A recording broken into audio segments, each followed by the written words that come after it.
Public ಟಿವಿಯ big exclusive ಈ ದಿನದ ಅತಿ ದೊಡ್ಡ ಸ್ಟೋರಿ. ಮಾಜಿ ಸಂಸದ ಡಿಕೆ ಸುರೇಶ್ಗೆ ಇಡಿ ಶಾಕ್ ಕೊಟ್ಟಿದೆ. ಐಶ್ವರ್ಯ ಗೌಡ ವಂಚನೆ ಪ್ರಕರಣದಲ್ಲಿ ಡಿಕೆ ಸುರೇಶ್ಗೆ ಇಡಿಯಿಂದ ಶಾಕ್. ಪಬ್ಲಿಕ್ ಟಿವಿ ಬ್ರೇಕ್ ಮಾಡಿದ್ದ ಸುದ್ದಿ ಈಗ ನಿಜವಾಗಿದೆ. ಡಿಕೆ ಸುರೇಶ್ ಸಮನ್ಸ್ ಬಂದಿರೋದ್ರ ಕುರಿತಾಗಿ ಅವರು ಕೂಡ ಒಪ್ಕೊಂಡಿದ್ದಾರೆ. ಇಡಿ ಸಮನ್ಸ್ ಕೊಟ್ಟಿದ್ದಾಗಿ ಅವರು ಹೇಳಿಕೆ ಕೊಟ್ಟಿದ್ದಾರೆ. ಇಡಿ ಸಮನ್ಸ್ ಕೊಟ್ಟಿದೆ, ವಿಚಾರಣೆಗೆ ಹೋಗ್ತೀನಿ, ಗುರುವಾರದ ಬದಲಿಗೆ ಮುಂದಿನ ಸೋಮವಾರ ವಿಚಾರಣೆಗೆ ಹಾಜರಾಗ್ತೀನಿ ಅಂತ ಡಿಕೆ ಸುರೇಶ್ ಅವರು ಪಬ್ಲಿಕ್ ಟಿವಿಯ ಜೊತೆಗೆ ಹೇಳಿಕೆಯನ್ನ ಕೊಟ್ಟಿದ್ದಾರೆ.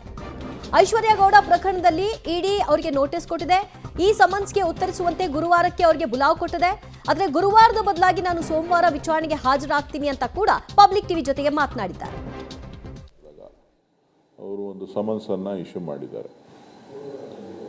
ಸೊ ಅದು ಸಮನ್ಸು ಯಾವ ಕೇಸ್ಗೆ ಅಂತ ಸಂಬಂಧಪಟ್ಟಿದ್ದಿಲ್ಲ. ಬಟ್ ದಾಖಲೆಗಳನ್ನು ನೋಡಿದಂಥ ಸಂದರ್ಭದಲ್ಲಿ ಅವರು ಐಶ್ವರ್ಯ ಗೌಡಗೆ ಸಂಬಂಧಪಟ್ಟಂಥ ಫೈನಾನ್ಷಿಯಲ್ ಟ್ರಾನ್ಸಾಕ್ಷನ್ಸು ಮತ್ತು ಅವರ ಜೊತೆ ಬೇರೆ ಬೇರೆ ವಿಚಾರಗಳನ್ನು ಅವರು ಅನೇಕ ಮಾಹಿತಿಗಳು ನಮಗೆ ಬೇಕು ಅಂತೇಳಿ ಕೇಳಿದ್ದಾರೆ. ಸೊ ಅವರು 19ನೇ ತಾರೀಕು ಹಾಜರಾಗಬೇಕು ಅಂತ ತಿಳಿಸಿದ್ದಾರೆ. 19ನೇ ತಾರೀಕು ನನಗೆ ಪೂರ್ವ ನಿಯೋಜಿತ ಕಾರ್ಯಕ್ರಮ ಇರೋದ್ರಿಂದ ನಾನು ಅವರಿಗೆ ಸೋಮವಾರ ಬರ್ತೀನಿ ಅಂಥೇಳಿ ನಾನು ಈಗ ಅವ್ರಿಗೆ ಆಲ್ರೆಡಿ ಮೌಖಿಕವಾಗಿ ತಿಳಿಸಿದ್ದೇನೆ. ಅವರು ಲಿಖಿತವಾಗಿ ಕಳಿಸ್ಕೊಡಿ ಅಂತ ಹೇಳಿದ್ದಾರೆ. ಈಗ ನಾನು ಅದನ್ನು ಲಿಖಿತವಾಗಿ ಕೂಡ ಅವರಿಗೆ ಮೇಲ್ ಅವರಿಗೆ ಕಳಿಸ್ಕೊಡ್ತಾ ಇದ್ದೇನೆ. ವಿಚಾರ ಏನು ಅಂತ ಹೋದ್ಮೇಲೆ ಗೊತ್ತಾಗುತ್ತೆ.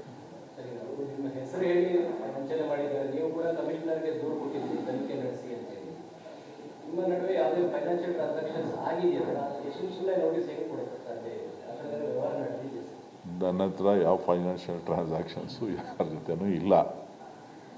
ಸೊ ಅವ್ರು ಏನು ಕೇಳ್ತಾರೆ ಅದನ್ನು ನೋಡಬೇಕಾಗುತ್ತೆ ನಾನು. ಸೊ ಯಾವ ರೀತಿಯಾಗಿ ಅವರು ನನಗೆ ನೋಟಿಸನ್ನು ಕೊಟ್ಟಿದ್ದಾರೆ ಅನ್ನೋದನ್ನು ಅವ್ರ ಹತ್ರ ಹೋದಾಗ ಅವ್ರೇನು ಪ್ರಶ್ನೆಗಳನ್ನು ಕೇಳ್ತಾರೆ, ಸೊ ಅದನ್ನು ಗಮನಿಸಿ ಆಮೇಲೆ ನಾನು ತಮಗೆ ಮಾಹಿತಿಯನ್ನು ಕೊಡಲಿಕ್ಕೆ ಸಾಧ್ಯ. ಈಗ ನನಗೆ ಅವರಿಗೆ ಯಾವುದೇ ಥರದ ಹಣಕಾಸಿನ ವ್ಯವಹಾರ ಆಗಲಿ ಬೇರೆ ಯಾವುದೇ ವಿಚಾರಗಳು ನನ್ನ ಮುಂದೆ ಇಲ್ಲ. ನಾನು ಅವರು ಕರೆದಂಥ 2 ಕಾರ್ಯಕ್ರಮಗಳಿಗೆ ನನ್ನ ಕ್ಷೇತ್ರದವರಾಗಿದ್ದರಿಂದ 2 ಕಾರ್ಯಕ್ರಮಗಳಿಗೆ ನಾನು ಭೇಟಿ ಮಾಡಿದ್ದು ಬಿಟ್ಟರೆ ಬೇರೆ ಯಾವುದೇ ಥರದ ವ್ಯವಹಾರಗಳು ಇಲ್ಲದೇ ಇರೋದ್ರಿಂದ ಸೊ ಅದನ್ನು ಸಂಬಂಧಪಟ್ಟಂಥ ಅಧಿಕಾರಿಗಳಿಗೂ ಕೂಡ ಈ ವಿಚಾರಗಳನ್ನು ತಿಳಿಸ್ತೇನೆ. ಸೊ ನೋಡೋಣ ಏನು ಮಾಡ್ತಾರೆ.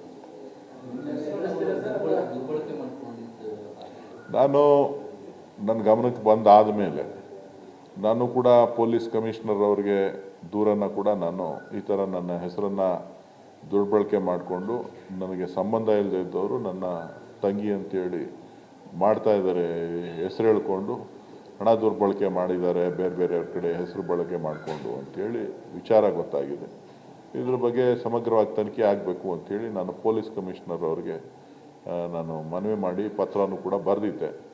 ಸೊ ಈ ಮಧ್ಯದಲ್ಲಿ ಪೊಲೀಸ್ ಕೇಸ್ಗಳು ಆಯಿತು, ಬೇರೆ ಬೇರೆ ಕೇಸ್ಗಳು ಸಾಕಷ್ಟು ಕೇಸ್ಗಳಾಗಿ ಆಗಿರೋದ್ರಿಂದ ಅದು ತನಿಖೆ ಹಂತದಲ್ಲಿ ಇರಬೇಕು ಅಂತ ಕಾಣಿಸ್ತದೆ. ತದನಂತರದಲ್ಲಿ ನನಗೆ ಯಾವುದೇ ಮಾಹಿತಿ ಇಲ್ಲ.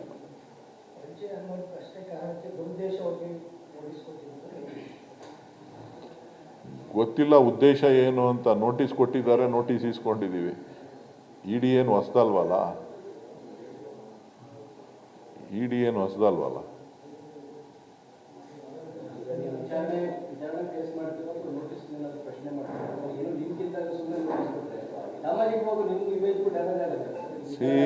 ನೋಡ್ರಿ, ಇಡಿ ಅವರು ಏನು ಕೇಳ್ತಾರೆ ಅಂತ ನನಗೆ ಮಾಹಿತಿ ಇಲ್ಲ.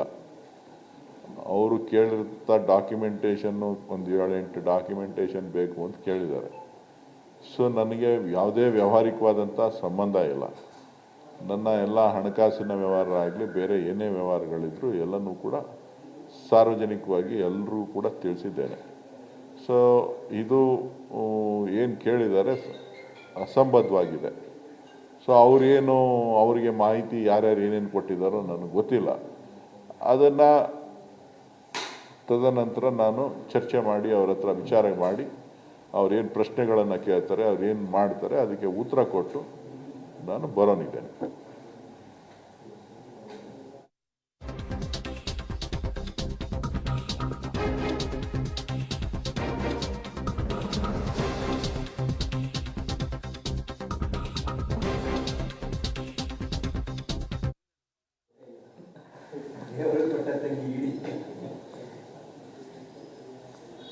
ನೀವೇನೋ ಸ್ಟೋರಿ ಮಾಡ್ತೀರಿ ಬಿಟ್ರೆ.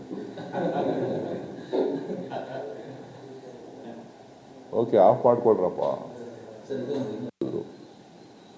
ಸೊ ಏನು ಅಂತೇಳಿ ಬಂದು ಭೇಟಿ ಮಾಡಿ ಅವ್ರ ಹತ್ರ ಮಾತಾಡಿದಾಗ ಅವರು ಒಂದು ಸಮನ್ಸನ್ನು ಇಶ್ಯೂ ಮಾಡಿ. ಐಶ್ವರ್ಯ ಗೌಡ ಬಹುಕೋಟಿ ವಂಚನೆ ಪ್ರಕರಣಕ್ಕೆ ಸಂಬಂಧಪಟ್ಟ ಹಾಗೆ ಇಡಿಯಿಂದ ಮಾಜಿ ಸಂಸದ ಡಿಕೆ ಸುರೇಶ್ ಅವರಿಗೆ ನೋಟಿಸ್ ಅನ್ನ ಕೊಡಲಾಗಿದೆ. ಸಮನ್ಸ್ಗೆ ಉತ್ತರ ಕೊಡೋದಾಗಿ ಈಗ ಡಿಕೆ ಸುರೇಶ್ ಅವರು ಮಾಧ್ಯಮಗಳ ಮುಂದೆ ಹೇಳಿಕೆ ಕೂಡ ಕೊಟ್ಟಿದ್ದಾರೆ. ಆಕೆ ನಮ್ಮ ಕ್ಷೇತ್ರದವರಾಗಿದ್ದರಿಂದ ನನಗೆ 2 ಬಾರಿ ಅವರು ಕಾರ್ಯಕ್ರಮಕ್ಕೆ ಕರೆದಿದ್ರು. ನಾನು ಆ 2 ಕಾರ್ಯಕ್ರಮಗಳಲ್ಲಿ ಅಟೆಂಡ್ ಮಾಡಿದ್ನೇ ವಿನಃ ಯಾವುದೇ ಹಣಕಾಸಿನ ವ್ಯವಹಾರಗಳು ನಮ್ಮ ನಡುವೆ ಇಲ್ಲ. ಇಡಿ ಸಮನ್ಸ್ ಕೊಟ್ಟಿರೋದು ಅಸಂಬದ್ಧ.